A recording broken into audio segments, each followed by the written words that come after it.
CM Chandrababu Naidu ఈ అద్భుతమైనటువంటి కార్యక్రమానికి శ్రీకారం చుడుతున్నారు. ఇప్పుడే మనం విజువల్స్ లో కూడా చూస్తున్నాము. ముఖ్యమంత్రి ఎక్కడైతే రాఫ్ట్ ఫౌండేషన్ వేసేటటువంటి ప్రాంగణం ఉందో అక్కడికి చేరుకున్నారు. ముందుగా ఇక్కడ రాఫ్ట్ ఫౌండేషన్ సచివాలయం మొత్తం 5 టవర్లు ఉంటే 5 టవర్లలో రెండవ టవర్ కు సచివాలయం రెండవ టవర్ కు సీఎం చేతుల మీదుగా రాఫ్ట్ ఫౌండేషన్ పనులు ప్రారంభం కానున్నాయి. ఇప్పుడు మనం విజువల్స్ లో చూస్తుంది కూడా ముఖ్యమంత్రి ఇప్పుడే ఇక్కడికి చేరుకున్నారు. చేరుకుని ఇక్కడ ఏర్పాటు చేసినటువంటి ప్రత్యేక హోమం వద్ద హోమానికి పూజ చేసి ఆ తర్వాత భూమి పూజ చేయనున్నారు. భూమి పూజ తర్వాత ఈ కాంక్రీట్ పనులకు శంకుస్థాపన చేయనున్నారు. మొత్తం మనం చూసినట్లయితే ఇది సచివాలయం రెండో భవనానికి సంబంధించింది. మొత్తం సచివాలయాన్ని 5 టవర్లుగా నిర్మిస్తున్నారు. 250 మీటర్ల ఎత్తులో ఒక్కొక్క టవరు 250 మీటర్ల ఎత్తులో ఇది మన ప్రపంచంలోనే అత్యంత ఎత్తైనటువంటి సచివాలయం. ఇది ఎక్కడా కూడా మన దేశంలోనే ఏ రాష్ట్రంలోనే కాకుండా ఇతర ప్రపంచంలో ఏ దేశంలోనూ కూడా ఒక పరిపాలనా భవనం అనేది ఒక ప్రభుత్వానికి సంబంధించినటువంటి పరిపాలనా భవనం అనేది ఇంత ఎత్తులో కూడా లేదు. ఇది వరల్డ్ రికార్డ్ గా కూడా రాష్ట్ర ప్రభుత్వం చెప్తుంది. ఈ సచివాలయం నిర్మాణానికి సంబంధించి మొత్తం 3 కన్స్ట్రక్షన్ కంపెనీలకు కూడా ఈ బాధ్యతలు అప్పగించింది. ఒక్కొక్క టవర్ కూడా 5 టవర్లలో మొదటి టవరు జిఏడి టవరు సీఎం మరియు జిఏడి అంటే సీఎం కార్యాలయంతో పాటుగా సాధారణ పరిపాలనా శాఖ కార్యాలయాలన్నీ కూడా మొదటి టవర్ లో వస్తాయి. దానికి సంబంధించి 54 అంతస్తులతో మొదటి టవర్ నిర్మిస్తున్నారు. మిగిలిన టవర్లన్నీ కూడా 48 అంతస్తులు 52 అంతస్తులతో కూడా ఈ టవర్లు నిర్మిస్తున్నారు. ప్రస్తుతం మనం చూస్తున్నాము ముఖ్యమంత్రి చంద్రబాబు నాయుడు ప్రత్యేక పూజలు చేస్తున్నారు. హోమం వద్ద భూమి పూజ చేస్తున్నారు. ఈ సచివాలయానికి సంబంధించి సచివాలయ నిర్మాణానికి సంబంధించి భూమి పూజ చేస్తున్నటువంటి కార్యక్రమం కూడా ఇక్కడ మనం విజువల్స్ లో చూస్తున్నాము. ఇక్కడ నుంచి సీఎం ఈ భూమి పూజ కార్యక్రమం పూర్తవగానే ఇక్కడ పూజ చేయగానే ఇక్కడ నుంచి మెయిన్ అంటే ఎక్కడైతే రాఫ్ట్ ఫౌండేషన్ వేస్తున్నారో అక్కడికి చేరుకుంటారు. ప్రస్తుతం అయితే ఈ పూజ కార్యక్రమం కూడా జరుగుతుంది. దీని తర్వాత రాఫ్ట్ ఫౌండేషన్ వేస్తారు. ఈ రాఫ్ట్ ఫౌండేషన్ కూడా దేశ చరిత్రలోని ఇది ఒక రికార్డ్ గా కూడా అధికారులు చెప్తున్నారు. ఎందుకంటే ఇది ఇంత ఎత్తైనటువంటి ఇంత లోతైనటువంటి రాఫ్ట్ ఫౌండేషన్ దేశంలో ఇంతవరకు కూడా ఎక్కడ జరగలేదు.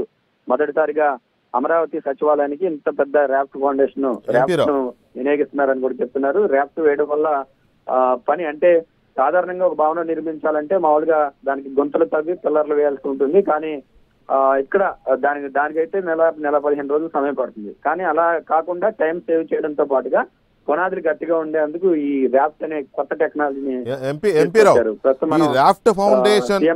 సీఎం మన విజువల్స్ లో కూడా చూస్తున్నాము.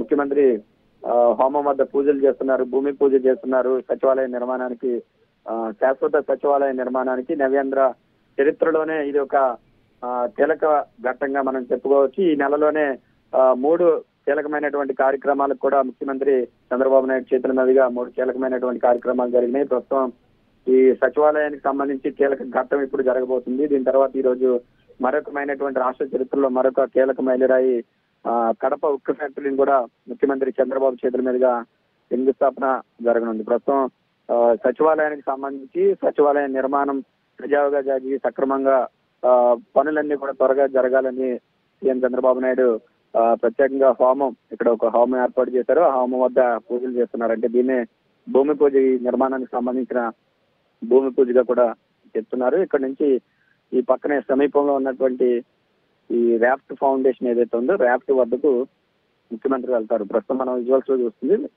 హోమం వద్ద ముఖ్యమంత్రి ప్రత్యేక పూజలు చేస్తున్నారు. ఎంపీ రావు, నా వాయిస్ వినపడుతుందా మీకు? సార్ వినిపిస్తుంది సార్. ఎస్, ఈ రాఫ్ట్ ఫౌండేషన్ ఆధునిక టెక్నాలజీ అని చెప్పి పదే చెప్తున్నారు. ఎందుకు ఈ రాఫ్ట్ ఫౌండేషన్ అనే విధానాన్ని ఎందుకు తీసుకున్నారు అనేది ఒకటి. రెండోది, ఈ శాశ్వత నిర్మాణాలకు సంబంధించి ఒక టైం బౌండ్ ప్రోగ్రామ్ ఏమైనా పెట్టుకున్నారా? అంటే ఫస్ట్ ఆఫ్ ఆల్ ఈ ర్యాప్ ఫౌండేషన్ అంటే సార్ ఇది ముఖ్యంగా ఇది మనకి కృష్ణా నది దగ్గర ఉన్నటువంటి నేల, పైగా ఇది కొంచెం సాయిల్ కూడా లూజ్ సాయిల్ కాబట్టి ఇది అత్యంత ఎత్తైనటువంటి భవనాలు నిర్మిస్తున్నారు కదా. సెక్రటేరియట్ ఇప్పుడు మొదటి భవనం వచ్చి 54 అంతస్తులు నిర్మిస్తున్నారు. సో ఇంత ఎత్తైనటువంటి భవనాలు వాటి అన్నింటినీ కూడా తట్టుకుని ఎక్కడా కూడా నిర్మాణంలో ఇబ్బంది లేకుండా భవిష్యత్తులో కుంగిపోవడం లాంటి సమస్యలు రాకుండా ఉండేందుకు సాయిల్ ని గట్టిపరిచేందుకు, అంటే సాధారణంగా మామూలుగా బిల్డింగ్స్ కడితే పునాదులు గుంతలు తవ్వి పునాదులు వేసి ఐరన్ పెట్టి కాంక్రీట్ వేయడం అది సాధారణ పద్ధతి. దానికంటే కూడా ఈ ర్యాప్ట్ అనేది కొత్త విధానము. దేశంలోనే మొదటిసారి ఈ విధానాన్ని ఇక్కడ ఉపయోగిస్తున్నారు. ఏంటంటే ఆల్రెడీ ఐరన్ రాడ్లన్నీ కూడా అమర్చిన తర్వాత వాటిలో ఏకదాటిగా, అంటే ఇక్కడ వేస్తున్నటువంటి ర్యాప్ట్ 4 మీటర్ల లోతులో ర్యాప్స్ వేస్తున్నారు. 4 మీటర్ల లోతు 52 మీటర్ల పొడవు వెడల్పుతో ఈ ర్యాప్స్ వేస్తున్నారు. దీనికోసం 11,000 క్యూబిక్ మీటర్ల కాంక్రీట్ ని వినియోగిస్తున్నారు. అంటే ఇది కూడా మధ్యలో గ్యాప్ ఇవ్వడం కూడా కాదు. ఇప్పుడు స్టార్ట్ చేసిన తర్వాత 72 గంటల పాటు ఈ 11,000 క్యూబిక్ మీటర్ల కాంక్రీట్, అంటే ఇది ఒక మనం ఎలా చెప్పుకోవాలంటే ఒక దిమ్మ లాంటిది, ఒక కాంక్రీట్ దిమ్మను వేస్తున్నారు. అది కూడా ఎలాంటి గ్యాప్ లేకుండా నిర్విరామంగా ఏకదాటిగా 72 గంటల పాటు కాంక్రీట్ ని పక్కనే ఉన్నటువంటి మిక్సింగ్ ప్లాంట్ల దగ్గర నుంచి కాంక్రీట్ ని చేరవేసేందుకు ప్రత్యేకంగా ఒక 100 కాంక్రీట్ మిక్సింగ్ లారీలు కూడా ఏర్పాటు చేశారు. వాటి ద్వారా తీసుకొచ్చి ఎప్పటికప్పుడు ఈ కాంక్రీట్ ని వేస్తూ ఉండగానే ఈ మొత్తం 72 గంటల్లో ఈ 4 మీటర్ల లోతైన ఈ కాంక్రీట్ దిమ్మను తయారు చేసేలా దీన్ని చేస్తున్నారు. ఏంటంటే మామూలు పునాదికి దీనికి డిఫరెన్స్ ఏంటంటే ఈ విధంగా చేయడం వల్ల స్ట్రాంగ్నెస్ కూడా ఎక్కువగా ఉంటుందని వీళ్ళు చెప్తున్నారు సార్ ఇంజనీర్లు. మామూలు దాంట్లో అయితే గుంతలు తవ్వడి పునాదులు వేయడం వల్ల దానికంటే కూడా ఇది ఇంకా స్ట్రాంగ్ ఉంటుంది. దేశంలో ఎక్కడ కూడా ఇంత లోతులో 4 మీటర్స్ లోతులో ఎప్పుడు కూడా ర్యాప్ట్ వేయలేదు. ఎక్కడైనా వేసిన చిన్న వేశారు, కానీ ఇది దేశంలోనే ఒక రికార్డ్ ర్యాప్ట్ గా కూడా చెప్తున్నారు. సో ఇది ర్యాప్ట్ కి సంబంధించిన స్పెషాలిటీ. ఇక టైం బాండ్ ప్రోగ్రామ్ అంటే ఈ సచివాలయ భవనాలు అనేవి మినిమం 3 years అని చెప్పి ప్రభుత్వం 3 years కి సంబంధించి కూడా ఫస్ట్ ఇయర్ లో ఎంత పాటు కంప్లీట్ చేయాలి, సెకండ్ ఇయర్ కి ఎంత కంప్లీట్ చేయాలి అనేది ఒక టార్గెట్స్ కూడా పెట్టుకున్నారు. ఇందులో సెక్రటేరియట్, అంటే ఇది ఒక సెక్రటేరియటే కాకుండా ఇప్పటి వరకు కూడా మన రాష్ట్రంలో సెక్రటేరియట్ ఒక చోట ఉంటే హెచ్ఓడీల కార్యాలయాలు వేరే చోట ఉండేవి. కానీ ఈసారి అలా కాకుండా సెక్రటేరియట్ భవనంలోనే ఒక డిపార్ట్మెంట్ ఉంటే, ఇరిగేషన్ డిపార్ట్మెంట్ ఉంటే ఇరిగేషన్ కి సంబంధించినటువంటి హెచ్ఓడి ఆఫీసులు కూడా అదే బ్లాక్ లో దానికి కంటిన్యూషన్ గా వచ్చేటట్టుగా ఈ రకంగా ఇవి అన్ని కూడా నిర్మిస్తున్నారు. కాబట్టి వీటికి ప్రస్తుతం అయితే 3 సంవత్సరాలని టార్గెట్ పెట్టుకున్నారు. కొద్దిగా అటు ఇటుగా 1 నెల 2 నెలలు అటు ఇటుగా అవుతుంది, కానీ 3 years లో అయితే కంపల్సరీ పూర్తి చేస్తానని చెప్పిన ప్రభుత్వం చెప్తుంది సార్. ఇక్కడ మనకు హైదరాబాద్ సెక్రటేరియట్ చూసినప్పుడు రకరకాలుగా బ్లాకులు చూసేవాళ్ళం. సి బ్లాక్లో, సమత బ్లాక్లో సీఎం ఆఫీసు, కింద జిఏడి ఇవన్నీ ఉండేవి. Political secretary and special chief secretaries అంతా ఉండేవారు. ఇవి కాకుండా ఇంకా A block, L block, D బ్లాకులో కీలకమైన మంత్రుల కార్యాలయాలు, అలాగే ఎలక్షన్ కమిషన్ కార్యాలయం, ఇవన్నీ కూడా చూసేవాళ్ళం మనం. సో ఇక్కడ ఆ స్వరూపం ఎలా ఉంటుంది? ఇక్కడ మొత్తం 5 టవర్లు వస్తున్నాయి సార్. ఈ 5 టవర్లలో ఒకటి సీఎం టవర్, దాన్ని సీఎం ప్లస్ జిఏడి టవర్. అందులో ఓన్లీ సీఎం కి సంబంధించినటువంటి కార్యాలయాలు, జిఏడి సాధారణ పరిపాలన శాఖకి సంబంధించినవి. దీని మీద ఏంటంటే ఇంకో స్పెషాలిటీ, ఈ టవర్ పైన ఇది 54 అంతస్తులు నిర్మిస్తున్నారు. దీనిపైన హెలిప్యాడ్ కూడా ఏర్పాటు చేస్తున్నారు. అంటే అంతకుముందు మనకి హైదరాబాద్ సచివాలయంలో సెక్రటేరియట్ లో ఒక హెలిప్యాడ్ ఉండేది, కానీ ఈసారి అలా కాకుండా సీఎం నేరుగా బయటకి ఎక్కడికైనా వెళ్ళాలంటే సెక్రటేరియట్ నుంచి నేరుగా జిల్లా పర్యటన కానీ లేదా వేరే ఎక్కడికైనా వెళ్ళాలంటే హెలిప్యాడ్ ని టవర్ పైన ఏర్పాటు చేస్తున్నారు. అక్కడి నుంచి నేరుగా హెలికాప్టర్ ఎక్కడమో అక్కడి నుంచి నేరుగా బయటకు వెళ్ళిపోవడం జరుగుతుంది. సో ఇది కేవలం సీఎం కి సంబంధించింది. మిగిలిన 4 బ్లాకులు అన్ని డిపార్ట్మెంట్లకు సంబంధించినవి. అంటే ఇక అన్ని విద్య, ఎడ్యుకేషన్ కానీ, హెల్త్ కానీ, దీనికి సంబంధించినటువంటి మంత్రులు కానీ, హెచ్ఓడి కార్యాలయాలు కానీ, అలాగే యూటిలిటీస్ ఏ బ్లాక్ సంబంధించినటువంటి ఆ బ్లాక్ లోని యూటిలిటీస్ అన్ని ఏర్పాటు చేస్తున్నారు. ఎందుకంటే ఎవరైనా విజిటర్స్ వచ్చినప్పుడు కూడా ఎవరైనా ఒక డిపార్ట్మెంట్ కలవాలి అనేది పని మీద వస్తే ఆ బ్లాక్ మాత్రమే అలౌ చేసే విధంగా సెక్యూరిటీ కూడా మనం ముఖ్యంగా చెప్పుకోవాలంటే సెక్యూరిటీ హై సెక్యూరిటీ జోన్ కింద సెక్రటేరియట్ నిర్మిస్తున్నారు సార్. ప్లస్ ఇంకొకటి ఏంటంటే ఒక టవర్ నుంచి ఇంకో టవర్కి వెళ్ళాలంటే కూడా దీనికి ప్రత్యేకంగా ఎలివేటర్స్ కూడా ఏర్పాటు చేస్తున్నారు. అంటే బై వాక్ ఒక టవర్ నుంచి వేరే టవర్ లోకి వెళ్లే విధంగా. ఈ లిఫ్ట్లు కూడా మరి 50 అంతస్తులు కట్టినప్పుడు ఒకే లిఫ్ట్ 50 అంతస్తులకు ఏ విధంగా వెళ్తుంది అన్న సమస్యలు కూడా వస్తున్నాయి. కాబట్టి సో దీనికి లిఫ్ట్లు కూడా అత్యాధునిక టెక్నాలజీ తోటి ఏర్పాటు చేస్తున్నారు. 12 అంతస్తులకు చెప్పున ఒక లిఫ్ట్ మారే విధంగా కూడా ఈ టెక్నాలజీని ఉపయోగిస్తున్నాం అని చెప్పి అధికారులు అయితే చెప్తున్నారు. అంటే మనం హైదరాబాద్ లో చూసిన సచివాలయానికి ఇక్కడ ఏర్పాటు చేస్తున్నటువంటి సచివాలయానికి అంటే కనీసం ఎలాంటి పోలిక కూడా ఉండదని చెప్పుకోవచ్చు. హైదరాబాద్ లో సచివాలయం ఏంటంటే కేవలం సెక్రటరీస్ వరకు మాత్రమే పరిమితమై ఉండేది. 8 ఫ్లోర్ల వరకు ఉండేది. ఎల్ బ్లాక్ చూస్తే 8 ఫ్లోర్లు, అదే పెద్దది. కానీ ఇక్కడ 54 ఫ్లోర్లు అంటే మనం ఊహించుకోవచ్చు ఇది ఎంత పెద్దది అన్నది, ఐకానిక్ టవర్స్ అన్నవి. సో మొత్తానికైతే ఇంత పెద్ద టవర్స్ 250 మీటర్ల ఎత్తున నిర్మిస్తున్న టవర్స్ ఇవి దేశంలోనే కాదు ప్రపంచంలోనే ఒక అడ్మినిస్ట్రేషన్ బ్లాక్ కి సంబంధించి ఎక్కడ కూడా లేవు. ఆంధ్రప్రదేశ్ నవ్యాంధ్ర రాజధాని అమరావతిలోని ఇది ఫస్ట్ టైం నిర్మిస్తున్నట్టుగా కూడా సిఆర్డీ అధికారులు అయితే చెప్తున్నారు. ఇప్పుడు మనం సీఎం గారు ఫౌండేషన్ వేస్తుంది కూడా దానికి సంబంధించిందే రెండో బ్లాక్ సార్. ఇందులో అంటే CM block already work start అయిపోయింది. ఇది రెండో బ్లాక్ లో డిపార్ట్మెంట్స్, మంత్రులకు సంబంధించినటువంటి శాఖలు, ఇతర శాఖాధిపతుల కార్యాలయాలు, ముఖ్య కార్యదర్శులు, ఐఏఎస్ అధికారులు, వీరికి సంబంధించినటువంటివన్నీ కూడా ఈ రిమైనింగ్ 4 బ్లాక్స్ లో వస్తాయి. అలాగే ఎప్పటిలాగే సచివాలయంలో ఒక డిస్పెన్సరీ ఉండేది, అలాగే ఫైర్ కి సంబంధించి ఇవన్నీ కూడా 3-4 బ్లాకులు వచ్చేటట్టుగా కూడా ఏర్పాట్లు చేస్తున్నారు. సో మొత్తం యూటిలిటీస్ కి సంబంధించి అయితే ఎక్కడికక్కడ అన్ని ఏర్పాట్లు చేస్తున్నారు. బట్ ఇదంతా కూడా ఆల్ట్రాగిడ్, ఇంత హైట్ లో నిర్మించినప్పుడు తుఫాను తట్టుకుంటుందా, భారీ గాలిలో ఏమైనా ఈదురు గాలి లాంటివి వచ్చినప్పుడు తట్టుకోగలదా కూడా అనే అనుమానం కూడా వస్తుంది. కానీ అవన్నీ తట్టుకునే విధంగా ఈ గ్రిడ్ కాన్సెప్ట్ అనేది తీసుకొచ్చారు. ఈ భవనం చుట్టూ కూడా ఒక గ్రిడ్, డైమండ్ షేప్ లో ఉన్నటువంటి ఒక గ్రిడ్ వస్తుంది. ఆ గ్రిడ్ ఏంటంటే భవనానికి ఒక సపోర్ట్. సపోజ్ మనం ఏపీ 24/7 ఆఫీస్ చూసుకున్నట్లయితే దానికి కూడా మనం చుట్టూ ఏవైతే రాడ్స్ తోటి మనం హెడ్ ఆఫీస్ ఏ విధంగా అయితే ఏర్పాటు చేస్తారో ఆ టైప్ లో ఇక్కడ మొత్తం ఒక డైమండ్ షేప్ లో ఉన్నటువంటి ఒక గ్రిడ్ కూడా ఏర్పాటు చేస్తున్నారు సార్. ఇప్పుడు ప్రస్తుతం మనం చూస్తున్నాం సార్, ఈయన సీఎం గారు కూడా భూమి పూజ కార్యక్రమం అయిపోయింది. ఈ ర్యాఫ్ట్ ఎక్కడైతే ఉందో కాంక్రీట్ పనులకు శంకుస్థాపన చేసేందుకు కూడా సీఎం వెళ్తున్నారు. ఈ ర్యాఫ్ట్ ప్రస్తుతం కిందకి దిగుతున్నారు సీఎం గారు. అక్కడే ర్యాఫ్ట్ అంటే కాంక్రీట్ ముందుగా ఆయన చేతుల మీదుగా కాంక్రీట్ వేసి కాంక్రీట్ పనులకు శంకుస్థాపన చేస్తారు. ఇది సీఎం గారు వెళ్లిపోయిన తర్వాత నుంచి కూడా నిర్విరామంగా 72 గంటల పాటు ఇక్కడ మనం ఇవన్నీ విజువల్స్ లో చూసినట్లయితే ఐరన్ తోటి ఇప్పటికే కూడా ఈ మొత్తం ఐరన్ రాడ్స్ అన్నింటిని కూడా ఇక్కడ ఫిక్స్ చేశారు. ఈ ఐరన్ రాడ్స్ మధ్యలో కాంక్రీట్ వేయడం ద్వారా ఈ కాంక్రీట్ దిమ్మ 4 మీటర్ల హైట్ ఉన్నటువంటి కాంక్రీట్ దిమ్మ నిర్మాణం చేస్తున్నారు. ఇది ఏంటంటే ఈ భవనానికి కొంచెం గట్టిదనాన్ని తీసుకురావడం కోసమే ఈ ర్యాప్స్ తీసుకొస్తున్నారు. అంతేకాకుండా టైం సేవింగ్ పర్పస్ లో దీన్ని తీసుకొస్తున్నారు. ప్రస్తుతం మనం విజువల్స్ లో చూస్తున్నాం సార్, సీఎం ఆల్రెడీ చేరుకున్నారు దగ్గరికి.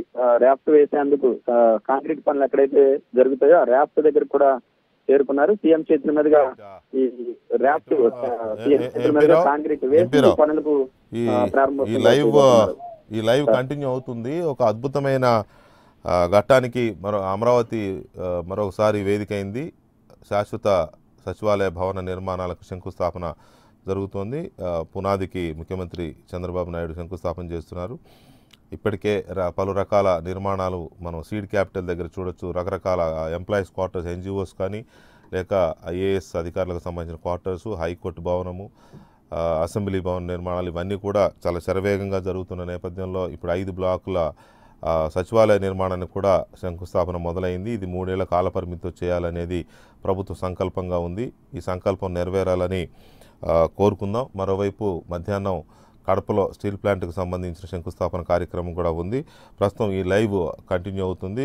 ఇప్పటివరకు డిబేట్లో పాల్గొన్న మల్యాద్రి గారికి, రామకోటే గారికి, అలాగే విక్రమ్ గారికి, కరణం ధర్మశ్రీ గారికి అండ్ సుందరరామ శర్మ గారికి ధన్యవాదాలు తెలియజేస్తూ ఈ కార్యక్రమం నిర్విఘాటంగా కొనసాగాలని, అనుకున్న సమయానికి అద్భుతమైన సచివాలయం నిర్మాణం అవ్వాలని, ఆధునిక అమరావతిని వీలైనంత త్వరగా మనం చూసుకోవాలని, ఈ జనరేషన్స్కి సేవ చేసే విధంగా ఆధునిక అమరావతి రూపుదిద్దుకోవాలని కోరుకుంటూ ఇది వాటి డిబేట్ లైవ్ కంటిన్యూ అవుతుంది.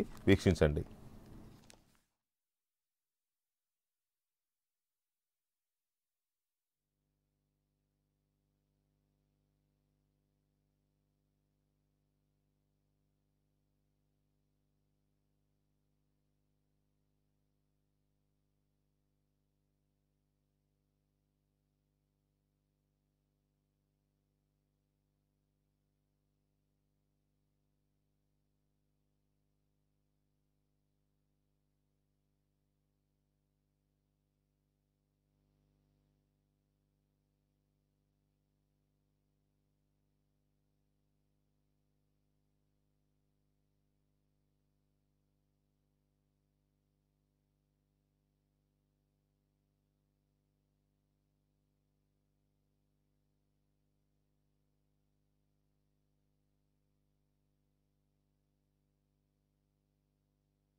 మనం చూస్తున్న అమరావతి సచివాలయంలో 5 టవర్లకు ముఖ్యమంత్రి రాఫ్ట్ ఫౌండేషన్ కు శంకుస్థాపన చేశారు.